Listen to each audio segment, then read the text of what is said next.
Don't think of your smartphone as a traditional filmmaking tool, but don't think of it as a toy either. Also, don't be afraid to embrace the mobile medium and try new things.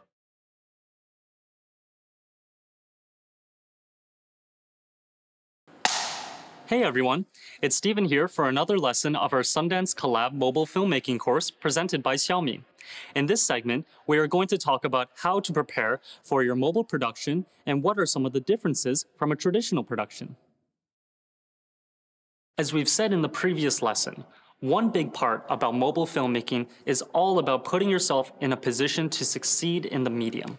So, we've put together a list of do's and don'ts that we hope will be helpful for you before you begin your first pre-production. First, let's begin with the do's. 1. Plan out your stories and approach your project like you would any of your other films. I think one thing that throws people off when they pick up a smartphone and begin creating is that they take a more casual approach to the process. Although smartphones can be great for casual video capturing, and we understand that you're probably not always looking to crank out an award-winning film on your smartphone, but if you are really looking to create something professional with your smartphone, approach it like you would any other filmmaking tool. Which takes us to the next point. 2. Work within the parameters of the phone. We brought this up in the last lesson, but here it is extremely important in the pre-production phase. As we said before, you're going to want to put yourself in situations where you can succeed with the phone, which means catering your story around these parameters. For example, an average phone might not be ideal for complex lighting scenarios and dark lighting. So, you're probably going to want to avoid creating stories or scenarios that will compromise your overall production. We often take this into account when we create our Xiaomi Studios films and purposely craft our scripts based on the individual capabilities of each phone we use to make sure we can highlight shooting scenarios where the phone excels.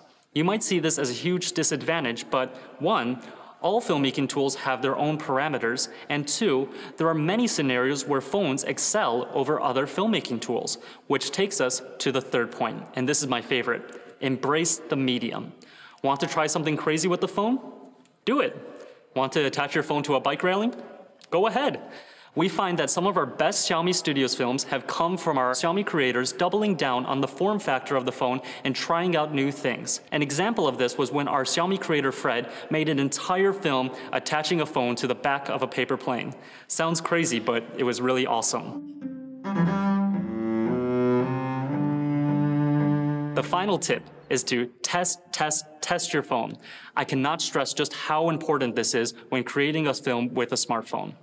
Each smartphone has a different set of lenses, sensors, color science, algorithm, etc. This is why it is more important than ever to test the phone before a shoot. Coming from conventional filmmaking tools, you'll definitely find some quirks of a smartphone camera that are crucial to finding out before the shoot. This is a part of understanding the parameters of a smartphone before you begin your filmmaking process. In fact, we almost always do some sort of field testing with each of our new smartphones before a shoot, so we can understand the smartphone capabilities and begin shaping the story around these parameters. This should also be the first thing you do before you begin your mobile film pre-production, especially if you have never shot on a smartphone before. So to quickly recap, do approach your smartphone just like you would any other filmmaking tool. Do understand the parameters of your phone before you begin the process, and adjust the story around those parameters, and do make sure to test it out before you begin anything. Now that we've gone through the do's and don'ts of a mobile shoot, let's go through the process of planning a story specifically for a mobile shoot. When you're shooting on a smartphone, script writing, storyboarding, and other parts of the process are more or less the same. So it's all about highlighting the visual advantages of shooting on a phone and translating that into a captivating story. The main way that you will find that your story creation will be affected is in the locations for your shoot. In terms of locations, you should put yourself in a position to succeed with the phone.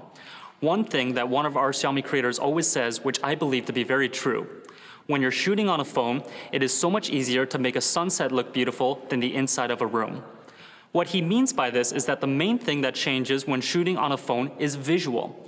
When we get into different shooting techniques in the upcoming lesson, you will see that there are many scenarios where phones can particularly outperform visually, so you should incorporate this into your story. Another thing to remember when shooting on a phone is the flexibility of the tool. Smartphones are not as obtrusive as traditional filmmaking cameras, which can make them perfect for run and gun shooting, shooting in areas where there are a lot of bystanders, or more obviously, shooting in small places. And since smartphones are a bit more sturdy and most likely cheaper than professional equipment you are used to working with, you can take even more risks with the situations in which you shoot.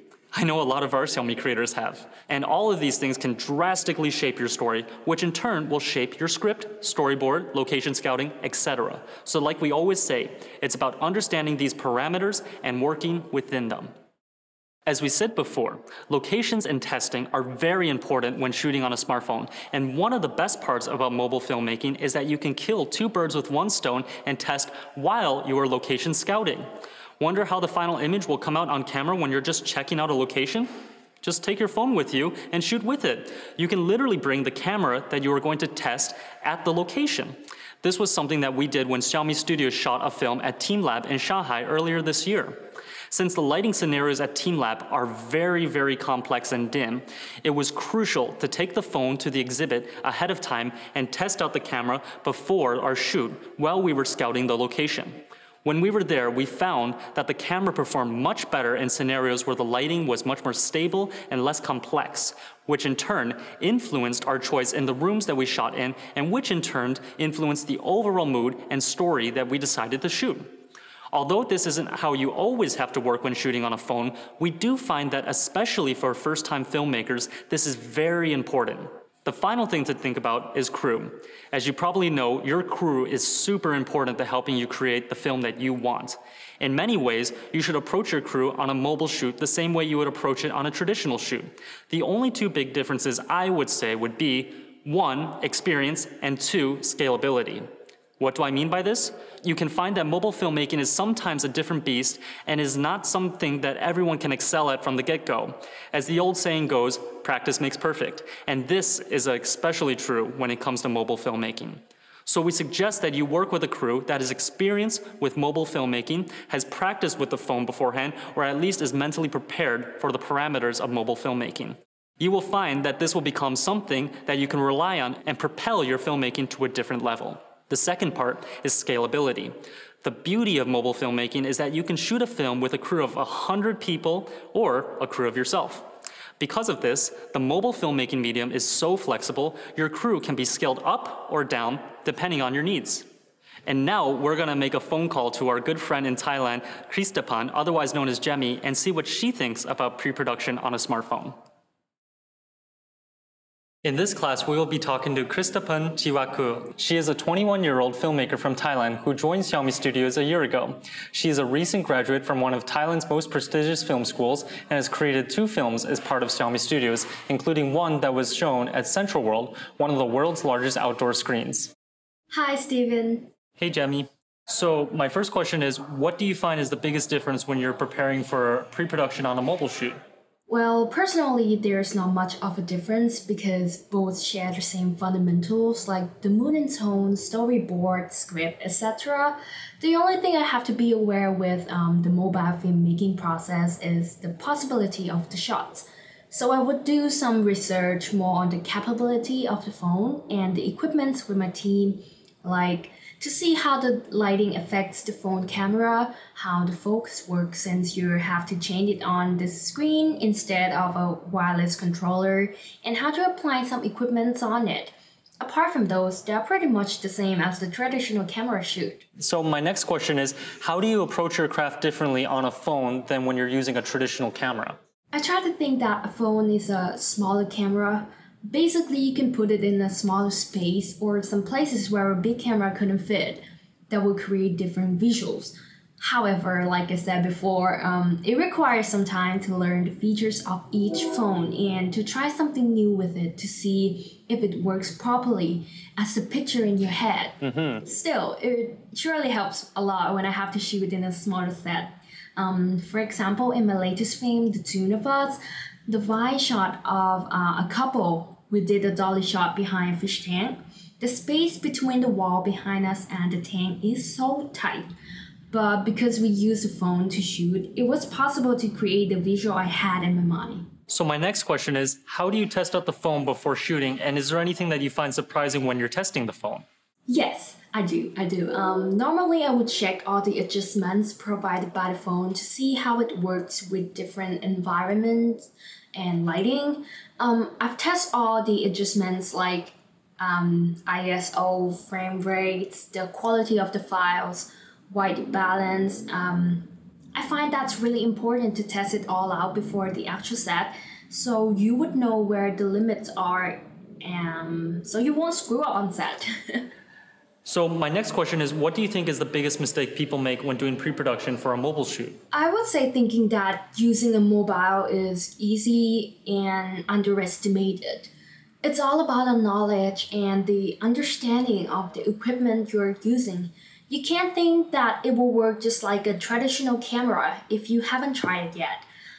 Like I said, it has some advantages and some limits, so does the traditional camera. So my last question is, how does script writing and location scouting change specifically when you're doing a mobile shoot?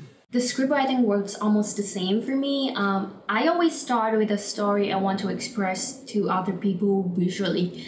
A minor difference is that when I break down my script into shots or storyboard, I have to think what is possible to shoot with the phone. For example, in my film, See Through the Colors, there is an insert shot inside the kaleidoscope.